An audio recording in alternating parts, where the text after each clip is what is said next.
Welcome to the Teachers Need Teachers podcast, where we help new and beginning teachers navigate through those crazy first years of teaching so you can maintain your sanity and personal life. Here's your host, Kim Laprie.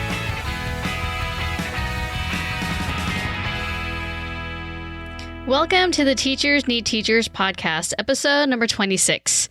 I'm your host, Kim Laprie, and this is the podcast for new and beginning teachers who don't want to just survive those first few years, but actually thrive.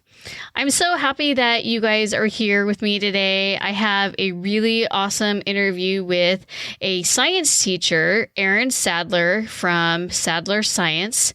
And today we're going to talk about all things NGSS in terms of the transition from the previous standards, how Erin is looking at it in terms of lesson planning, the struggles that she's had in terms of trying to make it work, and she's doing it one step at a time. So if you're a science teacher and you're also trying to wrap your brain around these new NGSS standards, and this is definitely the episode for you. Now, before we dive into my conversation with Erin, if you've been listening to my podcast for the past 25 episodes, then hopefully you've gotten some value out of it. You know, I appreciate you coming back time after time, or at least finding episodes that you feel apply to you. And if you do like it, I would really appreciate it if you would take a minute to leave a rating and review. It really doesn't take that long at all. Even if you just left a rating, although the reviews really help me know if I'm on the right track. And if this is your first time listening to the Teachers Need Teachers podcast, welcome, welcome, welcome. I hope that you'll get a lot out of this interview with Erin, as well as some of the other valuable episodes that I've had along the way, because really my intent is to help you, my listeners, just have an easier time with teaching, especially since this podcast is geared for new teachers, but it still applies to all teachers. But I'm trying to help you find ways to focus on what's really important, on what really works in the classroom, so that you'll feel less overwhelmed and feel like you don't have to do everything all the time. So if you could head over to whatever podcast player that you're on and leave me a rating and review, I'd really appreciate that. So I'm not going to make you guys wait any longer. Here is my awesome conversation with Erin. Erin, thank you so much for taking the time to be on the podcast. Oh, thank you so much for having me. Could you please tell my listeners about your teaching experience and how you came to your current position? Absolutely. So this is my 12th year teaching. I'm in the process of working on my master's degree in STEM leadership, and I just finished my STEM certificate through the National Institute of STEM Education. I taught high school for 10 years and have my biology and chemistry credential. My previous school district is really small, so at some point they asked me to start teaching 7th grade life science. And at about the same time, we started hearing about NGSS. So they sent me to some trainings, and I worked with a small group of teachers to start kind of building our capacity to implement NGSS. And we tried to roll out like kindergarten through 2nd grade, and then our idea was to roll it up so that we would be ready at about this time. But then last year I switched school districts and took a position teaching 7th and 8th grade science at a K-8 school. So that's been really nice because I teach at the same school as my daughter, who's in 2nd grade. But it also has some unique challenges with it because since it's a K-8 school, we don't have a centralized middle school at all in our school district. So I'm the only 8th grade science teacher at my school. And we only have 2 science teachers at my site. So collaboration is a little difficult there. Oh, wow. So you're kind of on your own island then. Yeah, totally. But it was the same before because I was in a really small district. So I was one of only 3 science teachers in the entire district. So that's definitely better here. But it's an interesting dynamic, I guess. And so then it really means that you have to create everything yourself because there aren't people that you can collaborate with on your site or in your district then. Right, which is why I really started getting into social media and stuff like that, because it's a really great platform to collaborate with other teachers and get information right away, where I don't generally see other science teachers in my district very often. It's about once a month at this point. Oh, right. And could you give us an idea about the demographics of the community you serve and that of the students in your school? Yeah, so I work outside of Sacramento, and it's a diverse community in a lot of ways. It's predominantly white, but there are almost as many Hispanic and Latino students, and a smaller population of African American and Asian students. But it's interesting because even though we have so many Hispanic students, we have a very low population of English language learners, which is totally unique for my teaching experience. I've always had a really large population of ELs. The students that I work with have almost all of them have been reclassified by the time that they get to me. So it's also a really interesting school because there's a bunch of families that are like upper middle class. And then we also have a really large population of students who are socioeconomically disadvantaged. And there isn't a lot in the middle there. So it's kind of an interesting dynamic in that respect. So NGSS, I have teachers in my school, in my district, who are sort of, trying to wrap their brains around how NGSS works. And some of them are pulling their hair out. They're trying to figure out what this looks like and trying to collaborate together. But can you explain to me, as someone who's like an English teacher, what NGSS is and how these standards differ from what you were previously working with? Well, I think it's best to kind of start by talking about what the old standards look like, just so that we can have a context. So the previous standards were developed during No Child Left Behind. And like a lot of other disciplines at the time, there was a heavy emphasis on knowledge rather than application. The state testing was all multiple choice. There was something that like the teachers would always say, it's like a terrible term, but they would say that we taught students drill and kill. And, like you just repeat over and over and over again so that students are prepared to perform well on a multiple choice test. There was a lot of content within those standards, but there wasn't a lot of depth at all. So most of the information was delivered through direct instruction. And when students would perform labs, they would have predetermined procedures that confirmed what was taught during lecture. So the Next Generation Science Standards, or NGSS, are different because they require students deeply understand the content. There's a knowledge component that is similar to the old standards, and those are called the disciplinary core ideas, or DCI. And these are the main discipline-specific ideas. So there are fewer DCI standards, which means that students have to recall less information, but they're different in a lot of ways. So, for example, the primary science disciplines are life science, physical science, earth and space science, but in NGSS, they've also added engineering. So most of us don't have any kind of engineering background, and then we're being asked to teach engineering along with our science practices. Oh, wow. Yeah. Also, the standards are three-dimensional. So the first dimension is those disciplinary core ideas, which I mentioned. And then the second component is the cross-cutting concepts. And these are 7 concepts that are found throughout science, regardless of discipline. The cross-cutting concepts include patterns, energy and matter, structure and function. And the idea behind that is that if you're trying to build a bridge or examining flowers or anything that has anything to do with science and engineering, there's a structure and function component within that. The third dimension is the science and engineering practices. And these are operations that scientists use to make their discoveries and to solve problems. They include asking questions, developing models, and engaging in an argument using evidence. The biggest difference that I see is how students obtain knowledge. In the NGSS model, students obtain knowledge through observation of natural phenomena and investigations, and direct instruction and textbooks are de-emphasized, and that kind of flips the way that we're used to teaching completely upside down. Students are also expected to meet these things called performance expectations by the time that they leave leave their grade level band. And the grade level bands are K2, 3, 5, 6, 8, and 9, 12. The performance expectations are three-dimensional, so they include a DCI component as well as a cross-cutting concept and a science and engineering component. So if you want, we can talk about like one performance expectation and how it's three-dimensional. Yeah, I'm curious about that because whenever I think of three-dimensional, I think of like things popping out at you.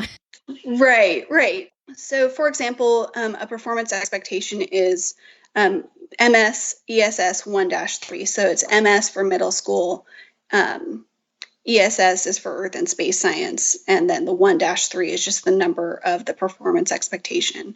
So within that performance expectation, students are asked to analyze and interpret data to determine scale properties of objects in the solar system. So the DCI in that is that students need to know that the solar system consists of the sun and a collection of objects. The science and engineering practice is analyzing and interpreting data, and then the cross-cutting concept is scale and proportion. So students would have to understand each of those three components in order to perform well on the performance task that's associated with that performance expectation.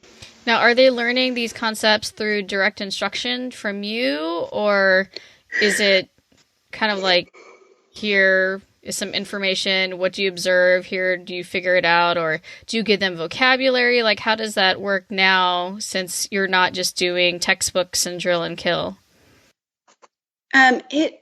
It really depends. Most of the DCI components that students obtain are through their investigation. So I don't give them, I don't teach them much of anything in that respect. Students are really using the science and engineering practices in order to make those discoveries for themselves. So most of my direct instruction is teaching them how to use the science and engineering practices. And then at the end, we'll do a little bit more vocabulary or something like that. But I do very little direct instruction. I just finished a unit, and I think I did probably total an hour of direct instruction in the entire unit. Then do you like it this way, where it's less of you being the sage on the stage? I don't know if you've heard that term, where you're standing up front just teaching. Do you like this better, where they're sort of getting their hands dirty and really having to think and analyze? And yeah, I really like it when it goes well. When things go well, it's absolutely beautiful, and the kids are learning, and it's very apparent because they have to be doing something. There's no more students can't just hide in the classroom. They have to be actively participating, and it's apparent when they're not. The problem is that because we don't have a lot of support in implementation, it often doesn't go exactly according to plan at this point. Right. So then, overall, how do you feel about these standards? I really like the standards. I wish that the rollout was better because we've known about these standards since 2013, and we don't have any curriculum to support the standards. And in speaking to many different teachers throughout the United States, that's true of nobody has supporting materials at this point. So we're being asked to teach the standards, but we don't have anything to support them. Well, especially you had mentioned that you've never taught engineering, or you don't have that background. Right. And now that's a standard. Is everyone having to scramble to find engineering resources then? Or what does that look like for you? Yes. And also, the engineering is supposed to be embedded with the other disciplines. So that's another thing that's really tricky, because I have a biology and a chemistry credential, but we've moved to an integrated model. So I'm also teaching Earth and Space Science, and I'm also teaching physics, which is not really my strong point either. And then taking those and embedding an engineering practice within that. Right. And I'm sure it's normal for a scientist to go and specialize. Now they kind of want you to be a jack of all trades. Right, exactly. Yeah, and I don't know how it is in other states, but in California, you get a discipline-specific credential. And I think that science is the only the only subject that has that. I don't think that there's any, in math or English or anything else where teachers specialize in their subject area. Right. No, yeah, for English, it was just, you have your credential in English language arts. And so now you have your specialist, but they're saying, oh, just kidding. Now we want you to know everything. Right. And I think that that's mostly true in 6th to 8th grade. And then all of the K-5 standards are integrated. But from what I understand, most high school teachers are still doing discipline-specific standards. But that gets really complicated, too, because you have your, like in California, we have A to G requirements. So students have to take specific classes that are A to G approved, and those aren't necessarily like integrated, science or engineering or anything like that. So that makes it really complicated at like a school site level. So then, and I think we had this problem too with Common Core English. So now that they rolled them out, you're teaching 7th grade. Are you finding it frustrating that there's all these gaps in students' knowledge because they haven't been doing NGSS up to this point? Well, I think most of the difficulty that I have is that, and again, I think this is nationwide, there's not an emphasis in science instruction in K-5. And so they're coming into 6th grade without any science knowledge. So we're teaching them how to, use a graduated cylinder and things like that, where the standards are expecting that they can do all of these things that they just aren't quite prepared for. So we have to backpedal quite a bit. Right. And now do the elementary school teachers, like the K-5, are they now required to also integrate this, or is it still if they have time? It varies a lot depending on the district. Okay. And there aren't, I know a lot of districts don't have like allocated science time. And then a lot of the schools that do have that allocated science time aren't teaching NGSS yet because they don't have the supporting materials. So it's pretty much the middle school and high school teachers who are doing all of this implementation unless they have an assigned science teacher at K-5. So then as a 7th grade teacher, you have to make up for kindergarten through 6th grade in terms of knowledge and then teach your material. Right. And it's mostly, we focus pretty heavily on those science and engineering practices and cross-cutting concepts because the way that NGSS is set up is students don't have to know everything. They just have to know how to figure it out. So that's not too difficult, but students should have been getting those practices all along and developing those skills all along, and that hasn't happened yet. Okay. And from talking to other teachers, on social media or even in California, what are some of their struggles with rolling out NGSS? The biggest struggle is that there just isn't curriculum. So it varies, again, from place to place, but I've heard stories where teachers are being given tons of collaboration time and that they're building their curriculum together and that things are going really well. And then I've heard the exact opposite where teachers are, basically just being handed the standards and told to figure it out, which is really crazy because I've had a couple of teachers contact me and say that their administrator told them to do that, and they're a 6th, 7th, and 8th grade teacher, and the standards are not grade level specific. So they have to decide which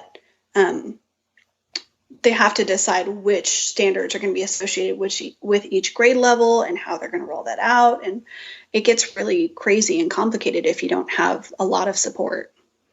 So then, like, I remember, and I don't know if it was just, when you say back in the day, but I remember in high school, especially, your sophomore year, you took like chemistry, and then your junior year you took, do you know what I mean? Like there were specific years when you took science, a specific type of science. Do they not do that anymore with NGSS now?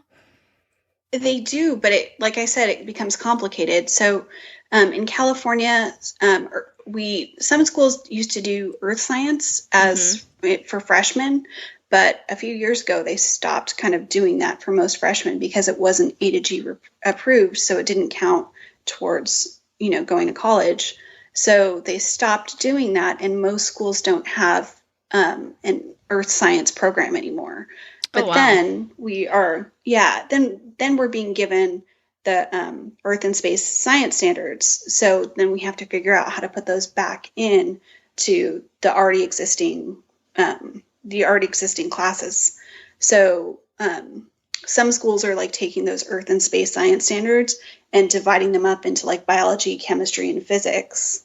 But at the school I was at a couple of years ago, students were only required to take 3 years of science, and it was earth science, biology, and then they got to choose anatomy, chemistry, or physics.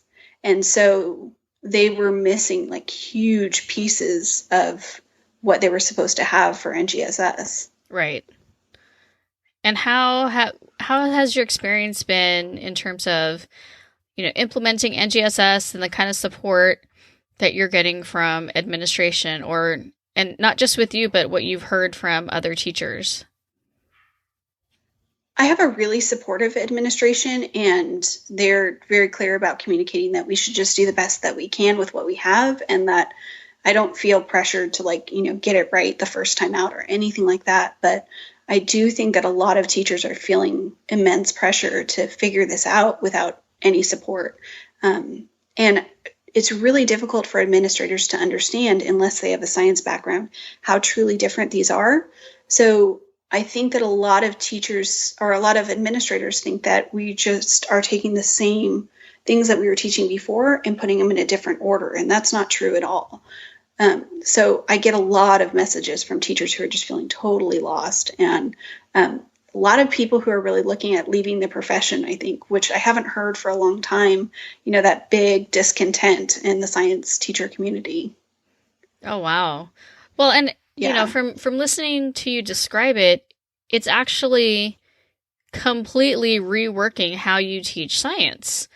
And it's not just, we're going to cover these concepts, you're going to demonstrate it in a lab, and then you're going to write it up.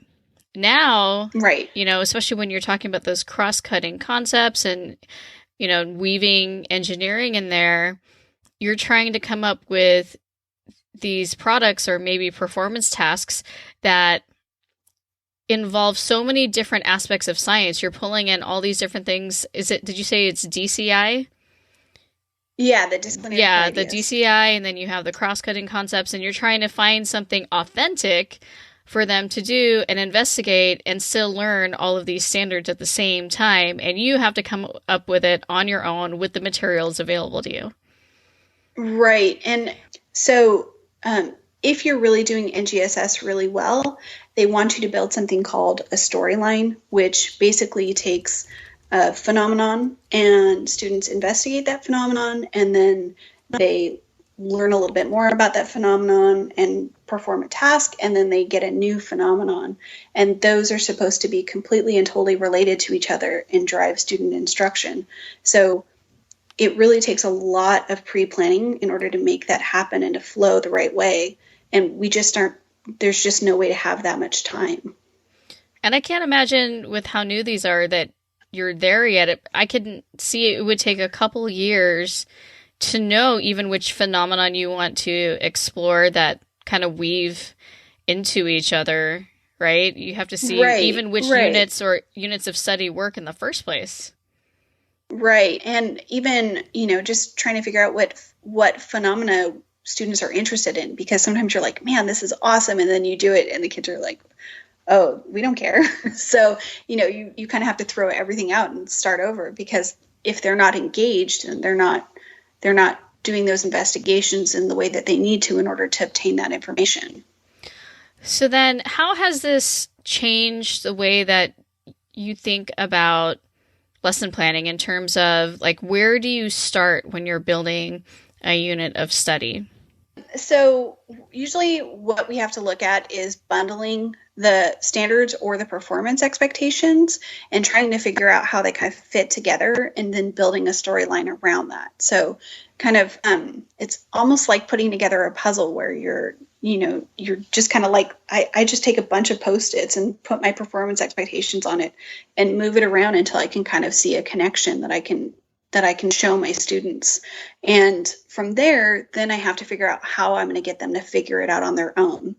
And then after that, I figure out, which science and engineering practices are going to support that, what cross-cutting concepts I need to specifically teach. It's a lot of work, and it's a lot of, I have to plan really far ahead, which already at this point in the year, I can't do that anymore. I've already gone through everything that I planned over the summer. So I'm really trying to, take my weekends and basically write curriculum at this point. It's pretty intense. Yeah. I know that for me as an English teacher, there are different ways that we can plan. We can either plan where we're going to focus on the standard. So I'm going to cover this standard and this standard. And I'm going to find a text to go with those standards. Or on the flip side, some teachers will take like a novel that they really want to work on with their students. Right. And then they'll try to figure out, okay, which standards align with this? What can I teach with this novel? And it kind of sounds like that's what you have to do. Yeah, kind of, but without having the novel as a framework. Like we don't necessarily have that to work from. So it's just kind of using our imaginations to put that story together for them. Is that where the phenomenon would come in? Yeah, definitely. Definitely. So students would look at, things like how the sun moves through the sky, or, to figure out how the planet's moving or something like that. So rather than telling students how the planet's moving, they would have to figure it out themselves by observing the patterns that the sun is making when it moves through the sky. And how do you plan the day-to-day that they do? Like, are you just sort of starting with the phenomenon and then branching out, or are you front-loading a bunch of concepts and then having them apply it? No, we don't do much front-loading at all. So I don't do, I used to front-load vocabulary, and I don't do that at all anymore. Students are supposed to really figure out the vocabulary as they're moving through in context. So like maybe through a reading or something like that, they'll start talking and using the vocabulary as they're talking to other students. But there's really no more front loading. Oh, wow. I can imagine that would be a struggle for English learners if they don't get that vocabulary ahead of time. It definitely is. There are some of it seems to work a little bit better because the expectation is that they're going to be speaking during class, where I think a lot of times in classrooms, English language learners are quiet and they don't really progress because they're sitting quietly and taking in information from a teacher. Mm-hmm. So I think in that respect, it's improving their skills, but also it can be definitely a bit of a struggle, especially because science is so vocabulary intense. Right. And then do you have resources planned out or picked out ahead of time that you direct them to? Or like, do you use some kind of online program, or where are they getting the information from in order to learn the vocabulary and the concepts on their own? I use a lot of simulations. So I think it's HHMI has a bunch of simulations online. And then there's a program called PHET, P-H-E-T, through the University of Colorado. And they have a bunch of simulations. And then I basically write up a protocol for the simulation and kind of give them the vocabulary in that context. And then they kind of start using it on their own. Or sometimes just when they're describing, if they're doing some sort of investigation or something, they'll describe it and they kind of pick up some of it on their own. But other stuff we have to get through, like Newsela or other articles online and stuff like that. And then do you create resources as well for them? Oh, yeah, definitely. Tons of resources. Mostly what I'm creating is things like graphic organizers and things so that they can see how what they're learning fits into the cross-cutting concepts, or how to apply the science and engineering practices. Right. It seems like they would need a way to organize all of that information so that they can look at it and it makes sense, as opposed to just taking notes in their notebook. I'm sure they need those skills to know how to like categorize everything so that they can use it as evidence later on. Right. Yeah. And I mean, organizing middle school students is a struggle in the first place. So we have to be really mindful of making sure that they're actually getting that and that they're writing it down somewhere. So teaching them how to really be in charge of their own note-taking is another component of this. And what types of products in terms of like assignments that you grade do you have students submit? Most of what I grade are those simulations. One of the science and engineering practices is engaging in an argument using evidence. So they'll write up an argument and then submit it to me through Google Classroom, and they'll use information that they collected in an investigation in order to support their argument. So it's a lot of, I like to tell students that it's like the union of everything that they learn in math and English coming together, and that they have to use those skills in order to support what they're doing in science and show me that they understand those things through science. Right. Now, just out of curiosity, as an English teacher, when you're grading these products that they submit, do you pay attention at all to any type of like grammar or spelling or punctuation or anything like that?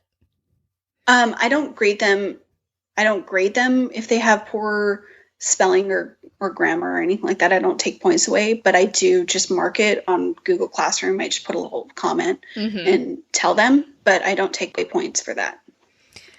So this is all really interesting to me because I think about, like scientists, and their brains are full of all this information. Like if you're a professional scientist, is this way of learning with NGSS going to fill their brains with enough information to be a professional scientist later? I definitely think so. I think that this is a really big improvement because the way that we were doing it before, students were cramming all of that information into their heads in order to perform on a test. And then when the test was done, they completely forgot it. And they didn't have very good lab skills. They weren't able to, they weren't able to find their independent and dependent variable in an investigation. They weren't able to come up with an investigation on their own. So when they went into college, a lot of colleges were complaining that students had to take remedial level courses in order to be able to get them to where they needed to be just to start college. So I think that this will be a big improvement. So it sounds like then this method goes more in depth as opposed to breadth of knowledge. Absolutely. Definitely. Okay. And that, I think we can agree that in the end, that type of learning is stickier and it lasts longer anyway. Absolutely. And the kids, I just finished up a unit and I was grading their unit tests, and I was amazed by how well the kids did. And all of the kids just made these huge improvements. And it was so much different than those old multiple choice tests where you get kids that are scoring 12%. There wasn't anything like that this time. Right. And those are, I jokingly call those multiple guess tests because, half the time they are just guessing. They can't really demonstrate learning. I mean, if you want to see if they understand the vocabulary necessary to have the conversation about a concept, that's fine, like a short multiple choice. But in terms of the summative, is this, this is your learning, I don't think multiple choice tests really prove much. No, not at all. And I've gotten away from multiple choice tests a lot in the last several years, but this is more, as I'm writing assessments, they're much more performance based. And, for example, I just gave students a test where they were just given a graph with information that they'd never seen before, and they were expected to write a paragraph analyzing and interpreting all of the data on the graph and explaining what it meant and all of that kind of stuff. So that's also tricky because it's a lot more difficult to grade, especially I think I have 170 students this year. So that's a little tricky, but I think overall it's worth the effort. And they're going to pull different information too and interpret it differently. Exactly. Yeah.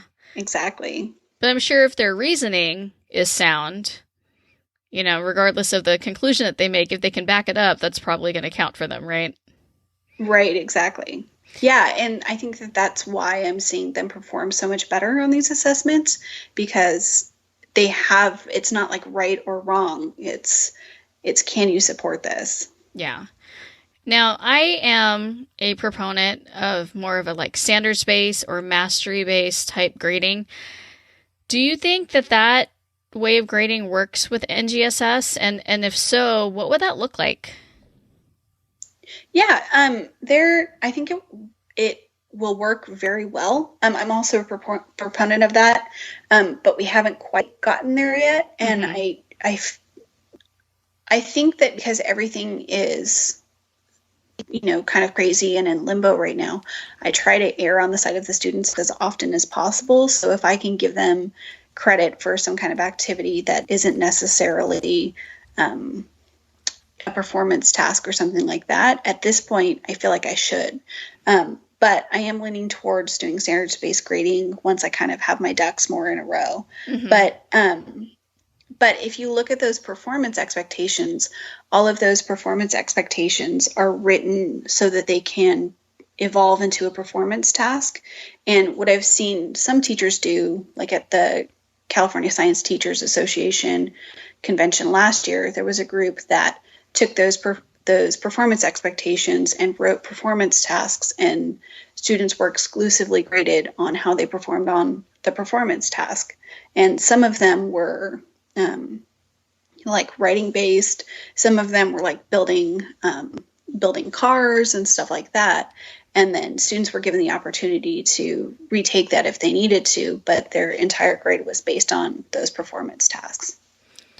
And then you would just sort of track, like, can you track the standards? Yeah, you can. Usually I find that it's easiest to do it using the performance expectations. So the performance expectations take smaller chunks of the DCI and breaks it down. And then the performance expectations also have that cross-cutting concept and science and engineering practice component.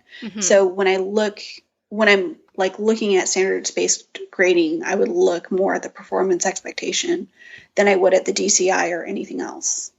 Okay, because those are the big concepts that they need to know or skills that they need to demonstrate. Yeah, and that's how they're putting it all together. So could you give me an example of what that would look like in your classroom with standards-based grading?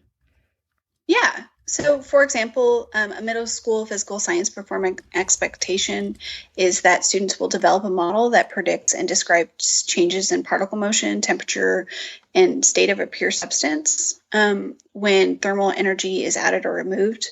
So, what I've had my students do is work through investigations in order to build a model that they later use to answer questions about how the particle motion will change when I decrease the temperature or I increase the temperature. Or on one of my assessments, I said, what will happen to particle motion if I put ice into my lemonade? I should probably talk about like modeling too. So modeling is really different in the next generation science standards. So rather than like a craft project, when the NGSS is referring to a model, they're basically just talking about the student's current understanding of the phenomenon. So when my students created a model this time, I just gave them a big piece of butcher paper, and every time that they did an investigation, they drew a diagram or wrote down what they were observing, and then they were able to use that on the assessment. Oh, nice. Okay. Yeah. So it's not like you said, like, I'm going to build a 3D model, just any way that they can demonstrate their learning, whether it be in drawings or if they can create a simulation. It's just a way to demonstrate that they understood it. Right. And it's not like, I still see teachers doing a lot of the, building a cell out of, food, or doing phases of the moon with Oreo cookies. And that is not what what the NGSS intends for them to be doing. Okay. Now, for new teachers, because I can imagine, like you said, you went to college and you specialized in something, and now you're walking into NGSS. What advice would you give these new science teachers who are just trying to wrap their brains around it and plan for the standards? Well, I always encourage teachers to focus on their classroom management and their parent communication first. And that has to be the priority, because that's when your administrator is going to start feeling like something's wrong, is if your classroom management is breaking down, or parents aren't able to get in touch with you, or they feel like, they don't really know what's going on. Mm-hmm. So I think that has to come first, no matter what. And I think that new teachers just need to be given permission to sometimes not NGSS perfectly, that there's nobody that's going to come and take away their NGSS card if they aren't doing it right the first time out. And I really think that we need to give ourselves permission to be imperfect in that. And if we have to fall back on teaching the old way, that's okay. That you should manage your classroom first. Right. And where do you suggest that they look for resources? Is there a bank of lessons where they can start from? There are some. You really have to double check. So I know on Teachers Pay Teachers that there are a lot of resources that say that they're NGSS aligned, and they really aren't. A lot of them are lecture-based materials, and that is not what the NGSS really intends for students to be working. There's a lot of materials on Teachers Pay Teachers that are lecture-based, and that's not how students should be taking in information with NGSS. So I really like looking at NSTA, which is the National Science Teachers Association. They have some good resources, and some of them, they'll say that they've been vetted and some are not, but they say if it's been vetted or not. Nicole at I Explore Science is really great at creating three-dimensional lessons, and she uses what's called the 5E model in order to build out lessons, and it's really good and really well thought out. There's a few larger school districts who have put together curriculum and are posting it online to help other teachers. Nice. And that's Oakland. Yeah, it's really, really nice. San Diego is one of the leading schools. Oakland Unified is posting a lot of stuff online. So those are really good resources. And then looking at your state science teacher association, that's a really good place to start. Okay, good. Yeah, because I am always a proponent for new teachers to just use other people's lessons until they have classroom management down. You have enough to think about with those squirrely kids. And, I see a lot of them worrying about lesson planning until midnight or spending their weekends lesson planning. And I'm thinking, you just need to beg, borrow, steal lessons at this point in your career. Right. And it's difficult. It's difficult at this point because they don't always exist. And if you have to, you have to have something to do tomorrow. So if that's not perfect, just if you have to go find an old textbook and use that, it's okay. You have permission to do that. For now. Yeah, for now, definitely. Yeah, until you get those classroom procedures and classroom management expectations down. Well, thank you so much, Erin, for sharing your insight on NGSS. I know that it's a struggle for pretty much all science teachers at this point, but I'm happy to hear that, you're working your way through it and that you've made some sense of it. And I think that's going to help new teachers also sort of reframe how they look at the standards so it doesn't become just another lecture-based way of teaching. So thank you so much for your time. Yeah, no problem. Now, where can my audience find you if they want to get in touch with you and talk about NGSS or just science in general? I am on Instagram at Sadler Science and on Facebook with the same name.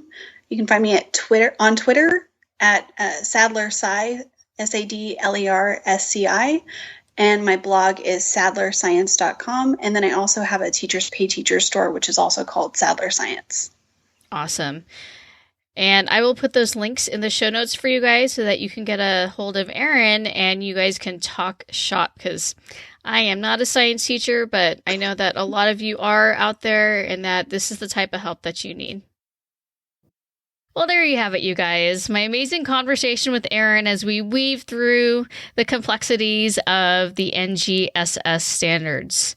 Or is that redundant? Is the last S standard? Anyway, I really learned a lot from this. And, as someone who's a beginning teacher mentor, it's important for me to also understand what the struggles are of my mentees, regardless of what subject they teach. So it was really eye-opening and illuminating to talk to Erin about the transition and some of the growing pains with the transition. And I totally get it. I totally understand how this is a completely different way of thinking about the way that you teach. And this happened too in English, as I'd mentioned, when there was that shift to Common Core. Now, if you are in the same boat and you're trying to figure out NGSS, some of the key takeaways that I got from this conversation is that, number one, we're moving away from the model of the teacher standing at the front of the room and lecturing. Instead, we want the students to really get down and dirty and to just figure this out and struggle on their own. And it totally reminds me of that Chinese proverb, I hear and I forget, I see and I remember, I do and I understand. And so I think that this shift is definitely going to make it so that students aren't just memorizing a lot of scientific terms and concepts, they're actually experiencing them, which makes the learning really last.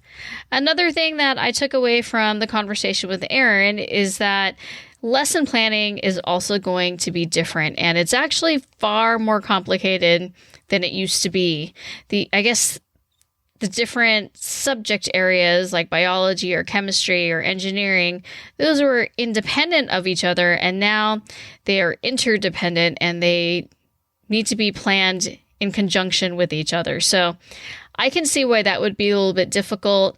I'm positive that as teachers are continuing to struggle and work with the NGSS, that they will begin to create these units so that everyone else can understand how those particular sciences fit together. I'm probably not using the terminology that science teachers are using, but I'm trying my best here as an English teacher. Finally, as a new teacher, one advantage that you actually have is that you haven't taught the previous way. So this is actually, to you, just teaching science. And I bet you're going to fare far better than a teacher who is so used to the previous way and the previous standards, and they have like this whole planned out curriculum, and they're just so accustomed to teaching that way.